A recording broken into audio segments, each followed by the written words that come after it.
님도 한번 연결되었어요? 네. 아, 여보세요? 네네네. 아이고, 그 어떻게 잠도 못 주무셨죠? 밤에 잠을 잘 수가 없습니다. 그래서 그 싸움은 지금부터 시작이라고 봐야 될 것 같은데, 이 한동훈 있잖아요.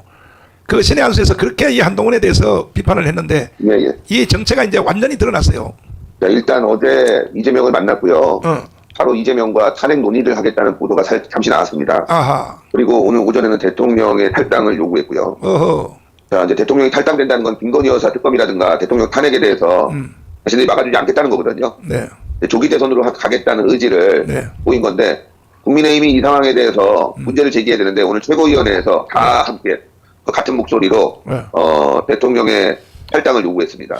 그래서 이 한동훈 반역 체제가 한동훈뿐만이 아니라 한동훈과 함께하는 국민의힘 상당수가 반역을 했고, 어제 국회 의결에서도 한동훈계들이 한 20여 명 들어갔었잖아요. 네.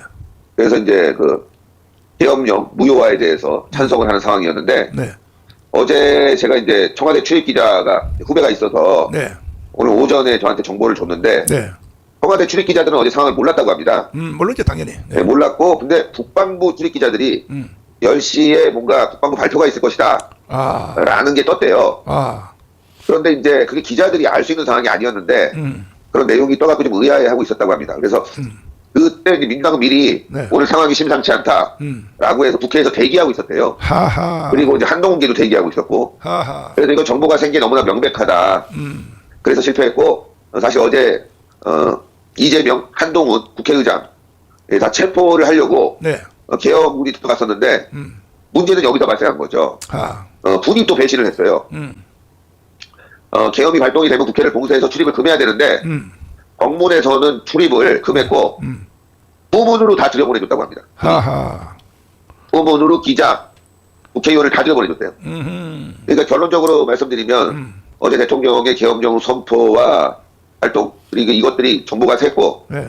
군의 이제 계엄령 선포와 맞춘 행동들이 모두가 미숙했고 일부에서 뭐 기자들 사연 이런 데네요. 네. 군이 등을 돌렸다, 배신했다. 아. 국회만 포위했으면 계엄령은 현 상태로 유지가 되는 거였거든요. 그렇지. 그거를 제대로 하지 않았다는 거예요. 그래서 군이 미숙했냐 아니면 대통령의 등을 돌렸냐, 현장 지휘관하고 그리고 현장 지휘관에게 여러 지시가 내렸다고 합니다. 여러 개의 지시. 막아라, 풀어줘라, 막아라, 풀어줘라.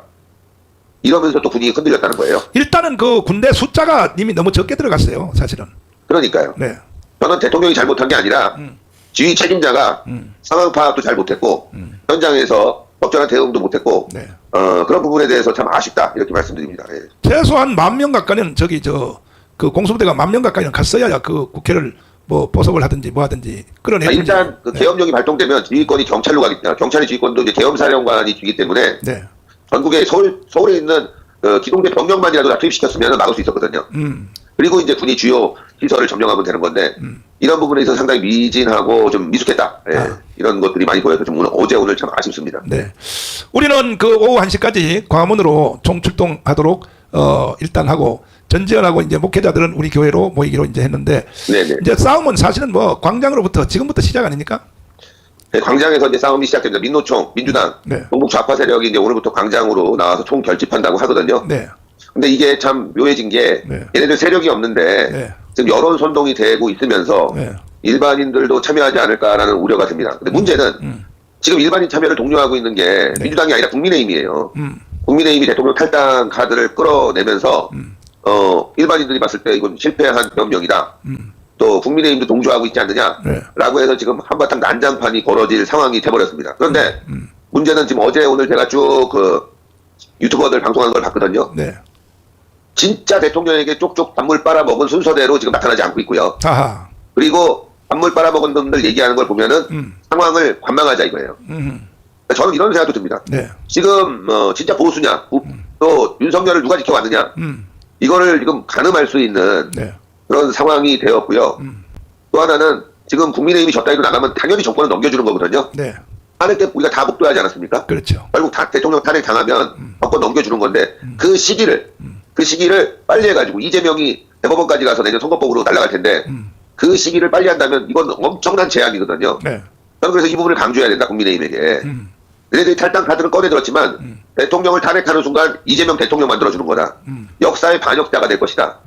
이 부분을 강조하면서 광화문 집회에서 우리 국민들을 설득해야 되지 않을까라는 생각이 들고, 또 하나는 사실 지금 경찰도 그렇고 군도 그렇고 상당히 이제 눈치 보는 상황이 돼버렸습니다. 하하. 아시겠지만 지난 탄핵 때도 경찰이 우리 편을 들어주지 않았고 오히려 막 집단적으로 우리 우파 집회를 탄압하고 맞아요. 목사님이 3번이나 구속당하는 상황이 생기고 말이죠. 맞아요. 그래서 저는 오늘 정당 연설회를 하고 그리고 국민의힘과 그 대통령 주변에서 담을 빨던 놈들, 네. 이런 놈들이 어떻게 앞으로 행동하는지 주시하면서 우리의 행동 방식도 정해야 되지 않을까. 네. 지금 이 자들은 우리가 나가게 되면요, 마치 이제 자기들도 뭔가 한 것처럼 포장을 해서 네. 분탕질을 칠 수도 있고, 또 우리의 집회가 또 미약하다 그러면 또 이걸 조롱도 할 수 있기 때문에 사실 대통령이 이렇게 위험해지면 네. 나서야 될 놈들부터 광장으로 나와야 되거든요. 그렇지. 그래서 오늘 그런 부분들을 우리가 선포하고 지금 난장판 됐다. 이걸 막을 수 있는 세력은 네. 윤석열을 대통령을 만든 광화문이기도 하지만 대통령 주변에서 꿀빨들 놈들, 맞아요. 자리 받은 놈들부터 다 나와라 먼저. 그렇게 해서 좀 경고를 좀 오늘 해야 되지 않을까. 예. 예, 그래서 만약에 그 경고에도 불구하고 국민의힘과 그 주변 인간들이 광장으로 나오지 않는다면 그때는 이제 국민의힘 가도, 국민의힘 해체까지도 우리가 운동을 함께 벌여야 되지 않을까 싶습니다. 네. 비서실장하고 수석들이 일괄 사표를 냈다 그래요. 예, 오늘 사표를 냈습니다. 사표. 그러면 이제는 우리 광화문 세력들이 거기 다 들어가야 돼. 결국은. 예, 예, 예. 2년 반 동안에 그 지들이 해봤으니까 안 되잖아요. 안 되니까. 그렇죠. 우리 광화문에서도 얼마나 위대한 사람 많아요. 광화문에서. 예, 예. 지금 뭐 그 사람들하고 비교할 수 없는 정진석 비서실장 내 처음 할 때부터 내 시원찮다 그랬거든. 그 사람도.